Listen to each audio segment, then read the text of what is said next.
So we're going to talk a little bit about Bohr, and then we're going to talk about ionization energy, which is a theme that's going to come back a couple more times. Very important. And then we're going quantum. We're going quantum. And that's why this is a very exciting day for me, and I'm hoping it will be for you too. It's why I have t-shirts. It's also a goodie bag day. There's just all sorts of things happening today. So I'm very excited. This is how we ended our lecture on Wednesday, okay? I was showing you this as part of my Why This Matters, which started with refrigerators, and then we talked about a chemistry problem, CFCs, and we talked about how those were destroying the ozone layer of this planet. Now, why is that important? And I had this picture up there to help explain it. This is, just to make sure we all see what this is, you know, I'm showing it here again. This is the energy, watts per meter squared, that we get from the sun, right? And you can measure that up on top of the atmosphere, so there's no atmosphere there, and this is what it looks like, right? That's the energy as a function of the wavelength or frequency or energy of the photon. You now know how to go back and forth between those.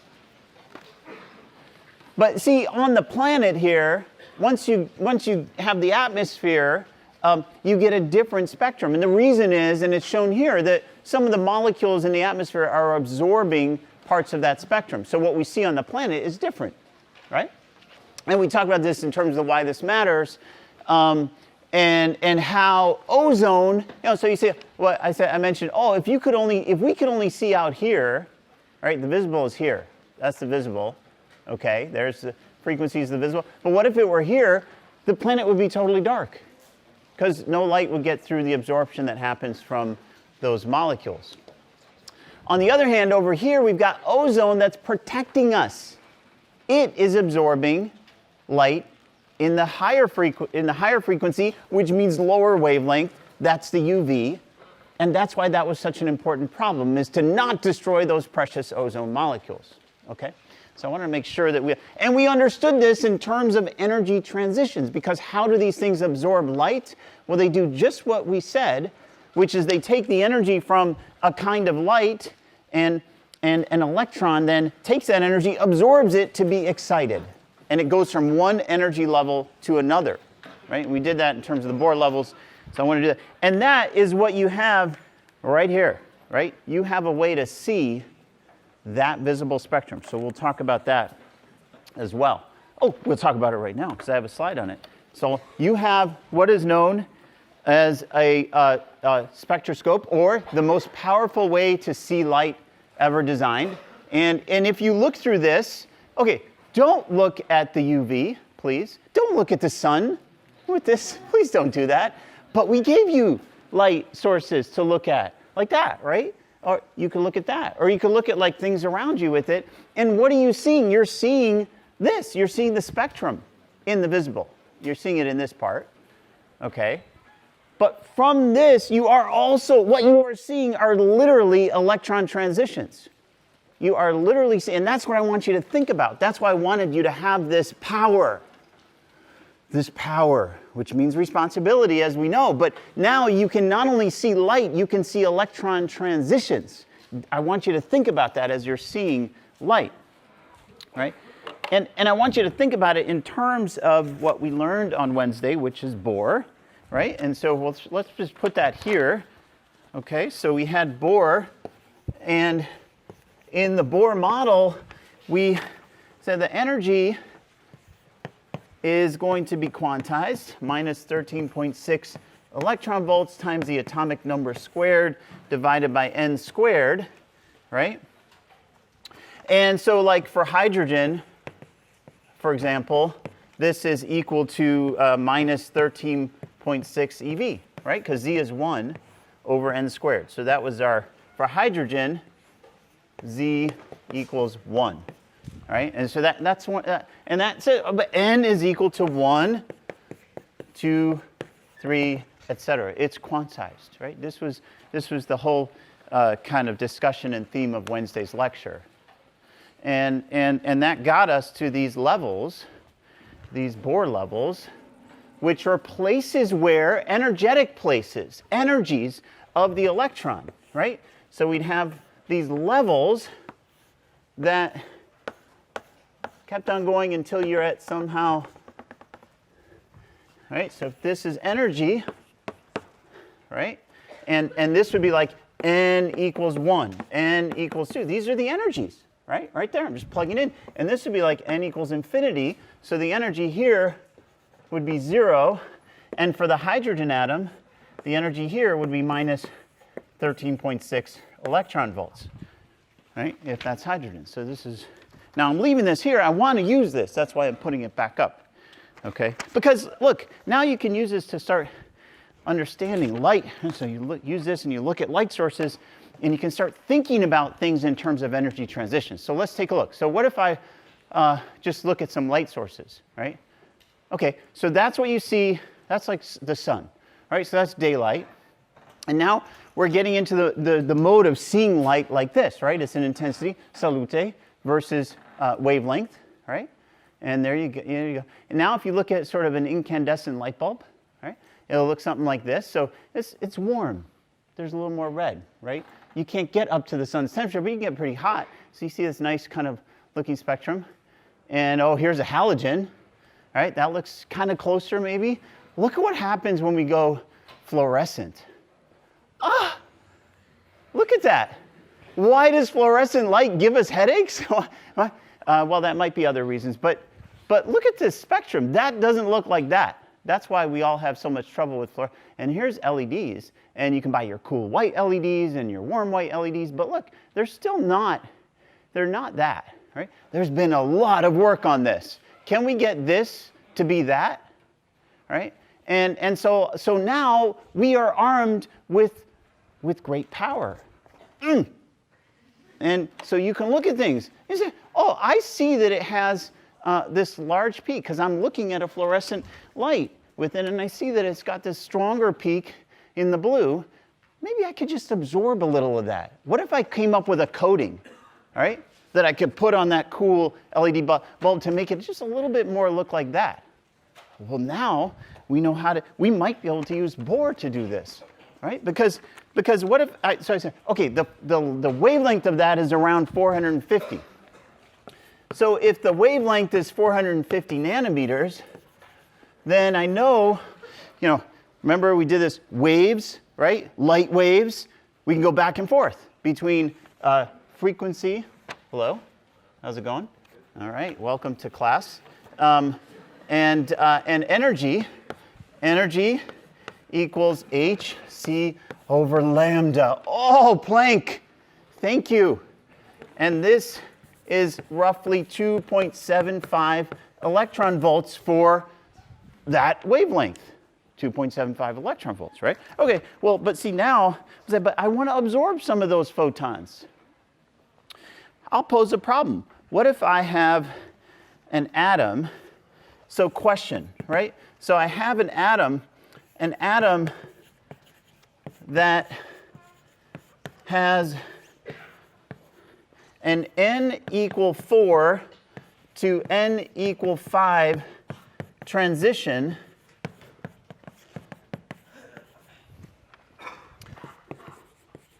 that absorbs. So I'm telling you now this energy.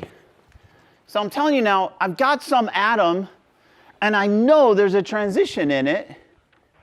It has an electron transition. Because remember, we're going from electron transitions to light energy, back and forth, back and forth. But this right here, I'm just saying, look, okay, n equals, let's keep going, n equals 3, n equals 4, n equals 5. So what I just asked you is, I said, well, look, some atom has a transition between n equals 4 and n equals 5. That means that if an electron happens to be here, it can absorb energy to promote it up to here of exactly 2.75 eV. Well, I can use Bohr. I can use Bohr now, right? Because, so I can actually answer this problem, answer this question. If I know that, then I can say, well, okay, if the initial state is 4 and the final state is 5, right? I've gone from 4 to 5. I've promoted an electron up in energy. lifting it up like a ball against gravity, all right? Then I can use Bohr to say that 2.75 eV is equal to minus 13.6 z squared times 1 over 5 squared minus 1 over 4 squared. That would be the transition energy, this, dictated by Bohr. And oh, I have everything except z, which I can solve for. Z equals 3. Z equals 3. All right? So now, all I need to do is come up with a way to coat all the cool LEDs with lithium, right? Because this is lithium. And we'll be fine, except there's a problem. And this is part of the problem that we need to address and solve today, before the weekend. And that is that, see, Bohr only works for one electron. Now, it's okay, Z can be higher. Z is 3, and it works here, but I've assumed only one electron, which means this really would be like Li2+. Okay, we're going to come back to that. But Bohr only for one electron, right? So if I'm going to get something like Z is 3, that's fine, but it can only have one electron there. It can only have one electron there, or the model doesn't work. It was one electron with some Z of protons, right? So this could be Li2+. That sounds harder to put into a film, okay? We will be coming back to this. That is a serious limitation of the Bohr model. And we can't do a lot if we can only do one electron, right? You do a lot of ions, but that's it. Okay, so I just said the word ion. What happens now if you take an electron not from one level up in energy, but up, all the way until it's free? What happens if you do that? Well, that is called ionization. That's ionization. And in fact, when you look out into the beautiful world, the universe, remember I said on Wednesday, 75% of this is hydrogen. A whole lot of it is ionized. It's getting ionized from energy that's knocking electrons out, and then electrons are coming back and cascading through these levels, emitting discrete frequencies of light. And this is what you see. It's beautiful, right?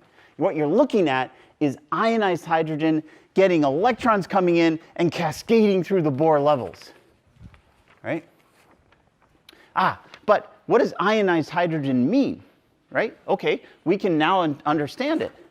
We can now understand it. Because now instead of going from like 4 to 5, I'm going from anything to infinity. It's like escape velocity, right? It's like, how much velocity do I need to give something so it just gets away from the Earth? And it's not going to feel the Earth's gravitational pull. Well, here, I don't want this electron to feel the potential of the atom anymore, the Z, the positive charge. I want it to just be free. That's here, that's infinity. That's n equals infinity, right? So if I think about this, that's actually quite easy to put into Bohr. Ionization energy. So to save time, we'll write IE, right? And this is equal to the energy required. Oh, I'm going to save time here. Look at that. Required to remove the electron from the atom. Okay, good. And if we think about this in terms of Bohr, it would be like minus 13.6. Let's say for hydrogen, because I've got hydrogen up there. So for hydrogen, meaning Z equals 1, it'd be minus 13.6 times 1 squared. That's the Z squared, right? Times 1 over NF squared minus 1 over NI squared. That's that delta E, which equals minus 13.6 times 1 over infinity minus 1 over NI squared, right? And on the last I checked with my colleagues in the math department, that's 0. That's 0, right? So the ionization energy, you literally can just read off here. If an electron is in the ground state, if there's a happy electron right here in this orbital, the amount of energy I need to input into that atom to knock the electron fully out, the ionization energy, is 13.6 electron volts, right? It's just the energy of that orbital. I could get a little fancier. I could say, well, okay, what about this question? What if I had light with 100 nanometers? So now I'm telling you my source. Right? Before I didn't tell you, it says something goes into it and knocks it all out. No, now I know what's going in. The wavelength or the energy of the photons is 100 nanometers, and I'm shining that on hydrogen. Well, now, okay, let's see here. So let's not. Oh, I'm asking a question. What's the question? What is the lowest energy level that the electron could be in, such that a photon from this light source ionizes the atom? Okay, let's see. Because I now know the pieces and I know the definition, right? So now if I have the energy of a 100 nanometer photon, well, that, I'm not going to go through it, is equal to 12.4 eV. But see, if I now want to use this to ionize hydrogen, then I get something like this. I get that delta E equals minus 13.6, okay, times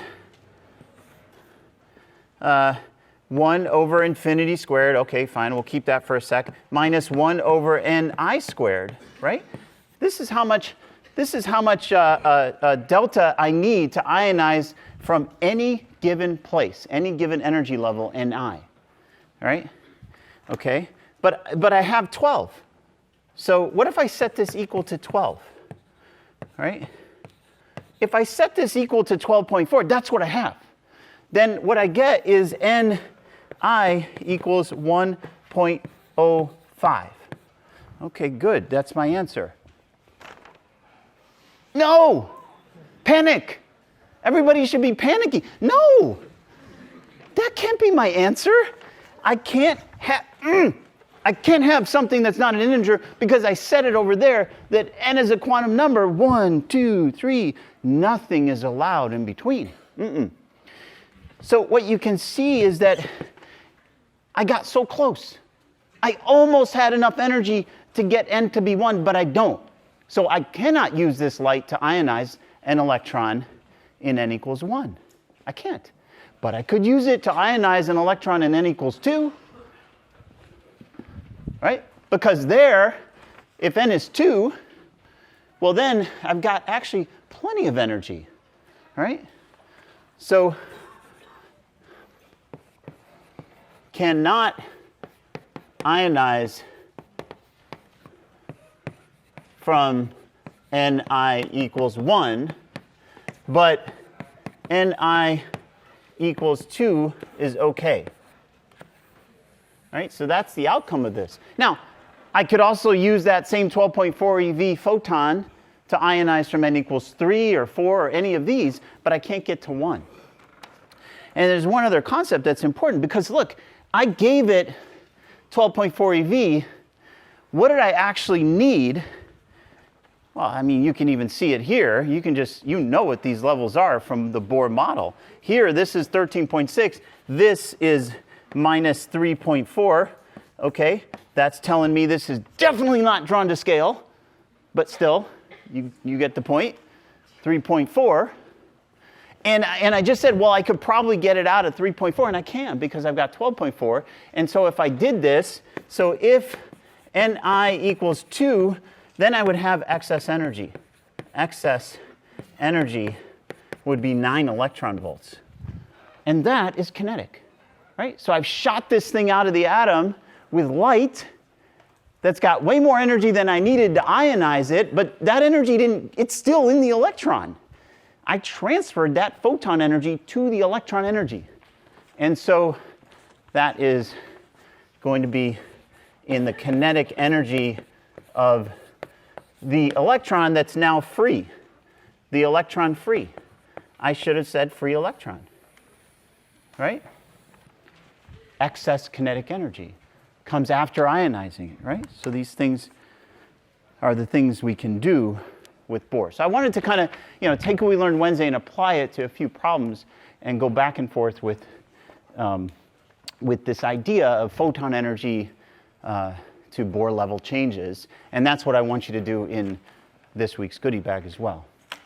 Okay. Now, ionization is an important concept. Like I said, we'll be coming back to it. And you can actually plot, and many people have measured, and this is very important, the ionization energy of elements, like as a function of atomic number. And the first ionization energy is important, right? The first ionization energy is the energy required to remove the outermost electron, right? So if I did have a whole bunch of electrons, so if I had a whole bunch of electrons, the first ionization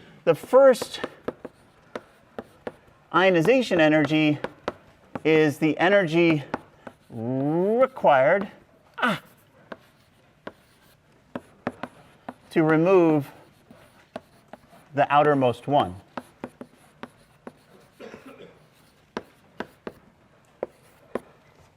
So that's an important number to know. If you want to take an electron off of an atom, and we will be doing that because that's how we're going to make our first bond next week.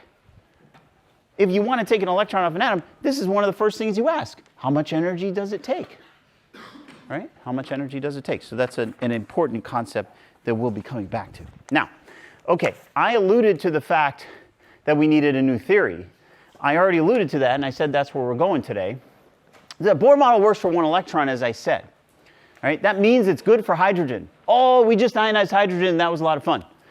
And it's good for like He+, or Li2+, or osmium-75+.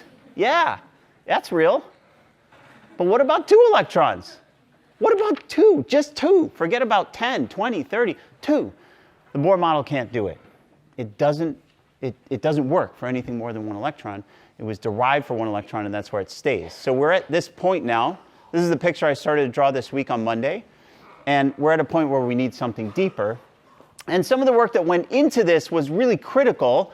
And I'm not going to go into too much detail, but there's one thing I want you to know. So remember, Planck and Einstein, they were playing with quantization of light. And Einstein's photoelectric effect found the particle nature of light. With Planck's, together their energy, right, E equals h nu, that quantized energy of the photon, and they saw it as a particle, but it also is a wave, right? There's a lot of discussion and interest and attempts to understand what it was. Was it a wave or a particle? And Compton did some beautiful experiments to show, again, evidence that it was a particle. Because he saw how light interacted with electrons, and it was like this collision that particles do. And then de Broglie, or where's Jerome? De Broglie, I don't know, would say he went further. De Broglie went further. He said, everything is both. Light, you guys don't know if light is a particle or a wave. Well, I'm saying everything is a wave. Everything. And everything has this duality. So he wrote something very important, which is the relationship between anything's momentum and its wavelength. So we'll come back to this, so I want to write it down. So de Broglie, he said that the wavelength of anything can be written as, that same quantization number, constant from Planck, divided by its momentum. Literally just its momentum. Anything has a wave nature. Anything. And light has a particle nature. What's going on? And it led Einstein to say, at the time, he said, quote, "It seems as though we must use sometimes the one theory and sometimes the other, while at times we may use either. We are faced with a new kind of difficulty. We have 2 contradictory pictures of reality. Separately, neither of them fully explains the phenomena of light, but together they do." This was the beginning of quantum mechanics. This is where they were. And later, once they really got the quantum mechanics kind of going, he said this: the more success the quantum mechanics has, the sillier it looks. Why? Well, there's only one way to really learn about quantum, especially if it's the first time, and that's from Dr. Quantum himself. And so I do have a video of Dr. Quantum, and I'm hoping you will enjoy this with me. I enjoy it every time I see it, most Friday nights. So let's watch Dr. Quantum explain, because there was one really important experiment that happened that he's going to explain right now, called the double slit experiment, and it changed everything. And I don't care if you see it in another class, we're seeing it here because this sets up what happens next in chemistry. Let's watch Dr. Quantum. We are the granddaddy of all quantum weirdness, the infamous double slit experiment. To understand this experiment, we first need to see how particles, or little balls of matter, act. If we randomly shoot a small object, say a marble, at the screen, we see a pattern on the back wall where they went through the slit and hit. Now, if we add a second slit, we would expect to see a second band duplicated to the right. Now, let's look at waves.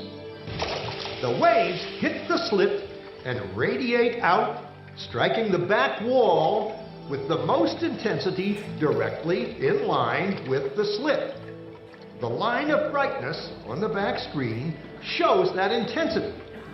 This is similar to the line the marbles make. But when we add the second slit, something different happens. If the top of one wave meets the bottom of another wave, they cancel each other out. So now there is an interference pattern on the back wall. Places where the two tops meet are the highest intensity, the bright lines, and where they cancel, there is nothing. So, when we throw things, that is, matter, through two slits, we get this: two bands of hits. And with waves, we get an interference pattern of many bands. Good so far. Now, let's go quantum. It's my favorite line. Love that line. An electron is a tiny, tiny bit of matter, like a tiny marble. Let's fire a stream through one slit. It behaves just like the marble, a single band. So, if we shoot these tiny bits through two slits, we should get, like the marbles, two bands. What? An interference pattern. We fired electrons, tiny bits of matter, through. But we get a pattern like waves, not like little marbles. How? How could pieces of matter create an interference pattern like a wave? It doesn't make sense. But physicists are clever. They thought, maybe those little balls are bouncing off each other and creating that pattern. So, they decide to shoot electrons through one at a time. There is no way they can interfere with each other. But after an hour of this, the same interference pattern is seen to emerge. The conclusion is inescapable. The single electron leaves as a particle, becomes a wave of potentials, goes through both slits, and interferes with itself to hit the wall like a particle. But mathematically, it's even stranger. It goes through both slits, and it goes through neither. And it goes through just one, and it goes through just the other. All of these possibilities are in superposition with each other. But physicists were completely baffled by this. So they decided to peek and see which slit it actually goes through. They put a measuring device by one slit to see which one it went through and let it fly. But the quantum world is far more mysterious than they could have imagined. When they observed, the electron went back to behaving like a little marble. it produced a pattern of 2 bands, not an interference pattern of many. The very act of measuring or observing which slit it went through meant it only went through one, not both. The electron decided to act differently, as though it was aware it was being watched. And it was here that physicists stepped forever into the strange netherworld of quantum events. What is matter? Marbles or waves? And waves of what? And what does an observer have to do with any of this? Now, The observer collapsed the wave function simply by observing. you can see why I show this. We do movie night at home a lot. It's Friday night, guys. Like, seriously, you know that you might have like a little free time. You get together with some friends. There's no better way. But look, let me, this is why I hope that's as mind-blowing to you as it is to me. It was mind-blowing to them at the time. This led Bohr to famously say, anyone who is not shocked by quantum theory has not understood it. And here's the thing.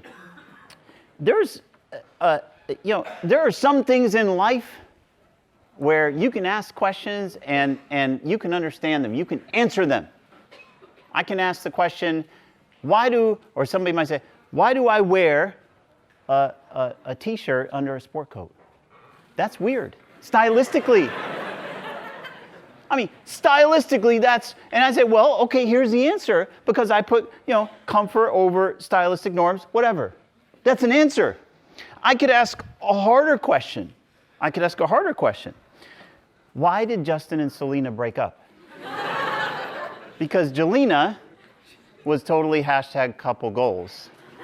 Just saying. Okay, anyway, now I'm just... Why? Oh, but still, that's a harder question. Why? Because they were so good. But there's probably an answer to that too. That's a harder question. This was mind-blowing. How can something be both? How can something that they know is a part of, how can everything be both?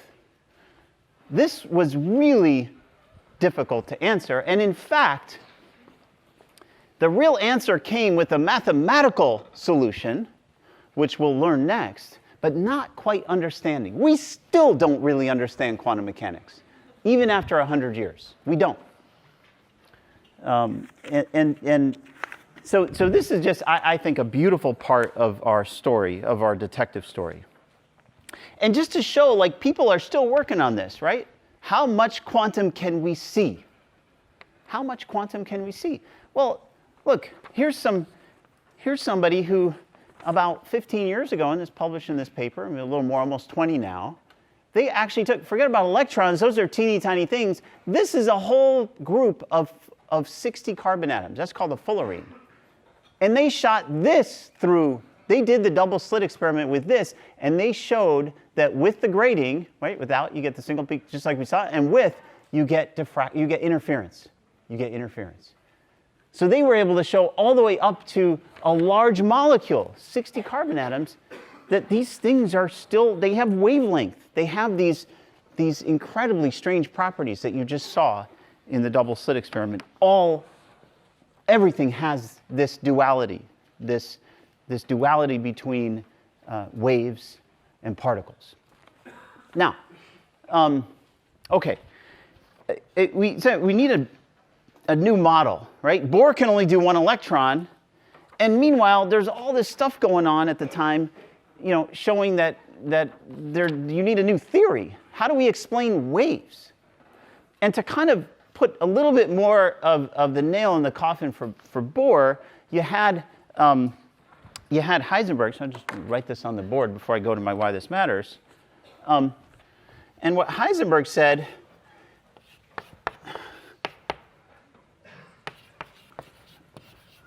is that you cannot measure both position and momentum exactly. You can't get them both, okay? And that's called the Heisenberg uncertainty principle. But that was it, because look, you look at that. So he's saying this, but in Bohr, you've got them both. You've got them both exactly. Remember, I put energy down there, but we also put R on Wednesday. Exactly, Gesundheit. You can't get them both. And if you can't get them both, that's another problem with Bohr, because Bohr says you can get them exactly, right? So we had these pointers, double slit experiment, Heisenberg's theories, right? Saying we need something more. We need something more. And I'll get to that. I want to do my why this matters, and then I'll get to the more that came, which we'll then expand on Monday. Before I do that, let's do why this matters. So why is the fact that an electron is a wave, why is that so important? Well, first of all, because it sets up, this detective story of the electron set up this new theory that's coming, quantum mechanics, right? But also, it immediately, just like we started painting with them, right? Remember, that was one of my why this matters. We also realized that we could see with them. We could see with electrons. Because, if electrons are waves, then I can shine them just like I shine light and see what it shows me, right? It can illuminate matter. So, if you look at the frequency here of light, right? This is a electromagnetic spectrum. Radio, right? Microwave, infrared, visible, UV. Now, here's the thing. If you want to see something, some feature size, you're limited by the wavelength of the light. It can't be bigger than the features you're looking at, roughly-ish. Okay? That's what so if you're trying to see something tiny, but the wavelength of light is really big, you won't see it. So we need, let's say we want to see atoms. Let's say we want to see atoms, or even more, nuclei. Look at how tiny, those are 10 to the minus 10, 10 to the minus 12 meters. Those are X-rays or gamma rays. But the problem is, if we shine X-rays on things, and we will do that when we look at crystals, but if we shine X-rays, it's very hard to then collect them and make a photographic image, okay? Right? I mean, at least one that gets you that resolution. And gamma rays are even harder to catch, right? Oh, but see, here's the thing. Electrons give you exactly what you need. Because, if we do this math for an electron, let's bring this one back down. If we do this math for an electron, well, I'm going to use, I thought I had the middle one. So if I have an electron, let's suppose I have an electron that is, electron, I'm going to say I accelerate it over 100 volts. I'm going to take an electron, I'm going to put it over 100 volts, I'm going to give it some kinetic energy, right? So its kinetic energy is then going to equal 100 eV, right? Okay. So now I've got an electron moving with a kinetic energy that's 100 eV. Now you can convert this to joules, and you can set this equal to 1/2 mv squared, right? Mass of the electron times its velocity squared. And then once you have the velocity, so you get the v, and then once you have that, you get the momentum, the p, right?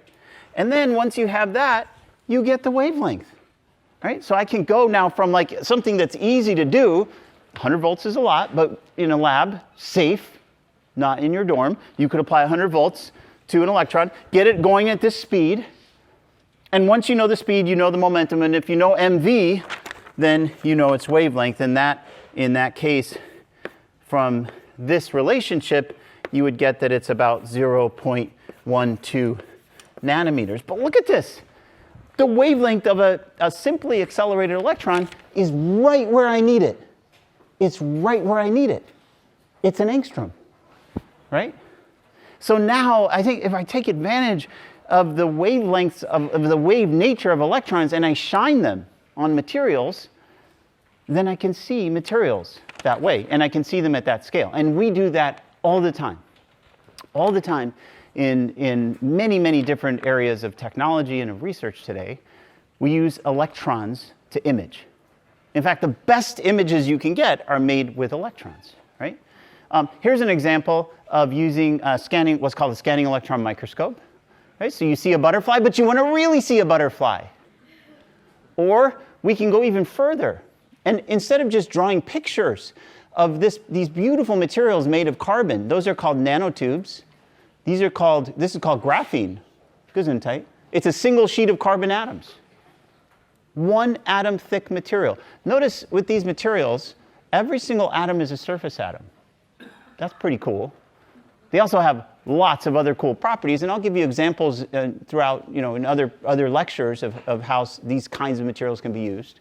But for now, I'm talking about seeing them, and this is what happens when you actually look at them with an electron. That's a nanotube, and here is a picture of graphene. The only reason we can see graphene is because we have electrons, and we take advantage of the wave nature of those electrons. We say, well, okay, but why does that matter? Well, that matters tremendously.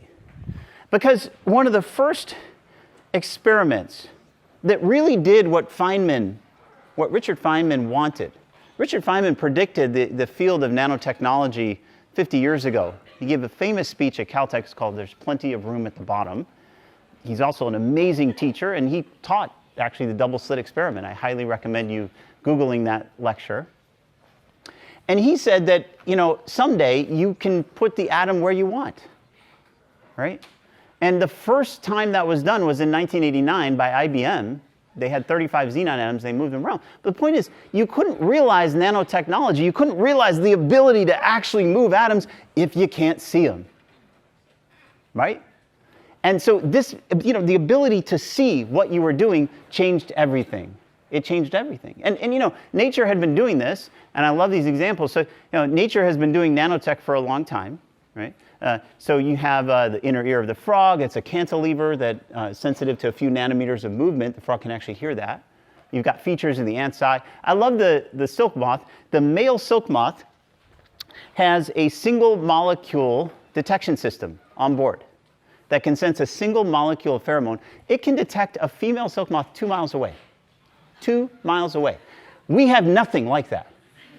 We have no technologies like that. I can't even tell if someone's in the next room. I have to look at my phone or something. This is because of nanotechnology, that kind of detection system, right?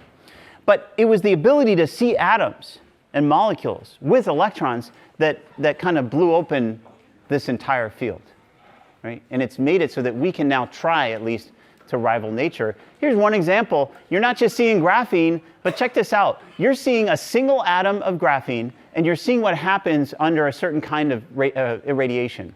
And you're seeing this hole. And you're seeing the hole grow. And that's really important. Because something I care a lot about are membranes, right? And another why this matters, I'll tell you about membranes. But here, I'm actually making the thinnest possible membrane that you could make, because it's only 1 atom thick. And I'm controlling how I make that, but I would never know what my controls do if I couldn't see it in real time, right? So this is my why this matters. It's seeing things at this scale.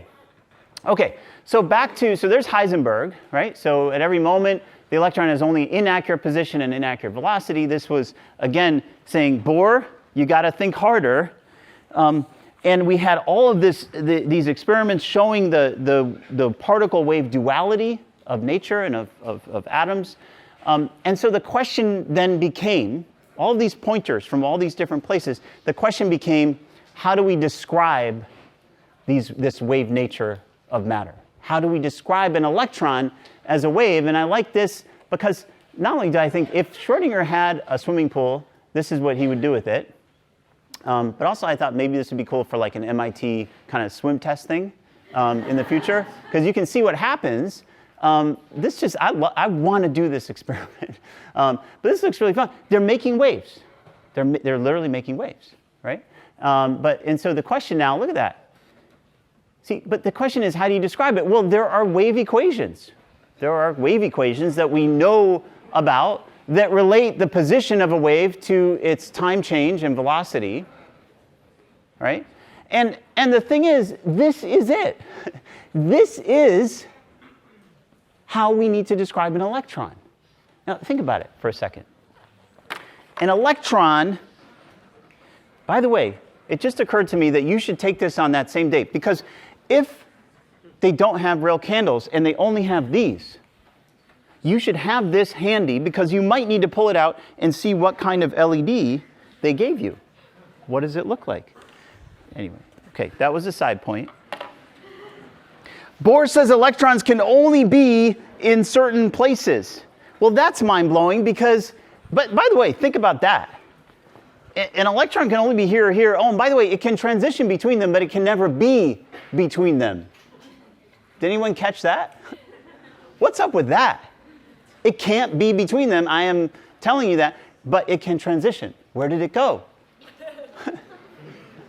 Oh, okay, that's a weekend kind of thinking exercise. And now we're saying they're not even like in one place. They're waves. They're like the water.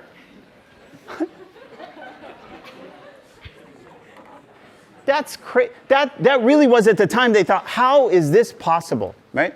But Schrodinger came along and he said, I'm going to write down the equation anyway, and that was the big contribution, the really critical contribution that Schrodinger did is he said, I'm gonna write down kind of like a Newton's equation, like an F equals ma, but for quantum mechanics and for waves, like electrons, and I'm going to describe them. So he developed the equation that we solve, that on Monday we'll solve, to describe the wave nature of quantum mechanics. And just to end, so on Monday we'll pick up with Schrodinger's equation for the atom. You know, the question is, what does this all mean for chemistry? What does this mean? I'm not teaching you quantum.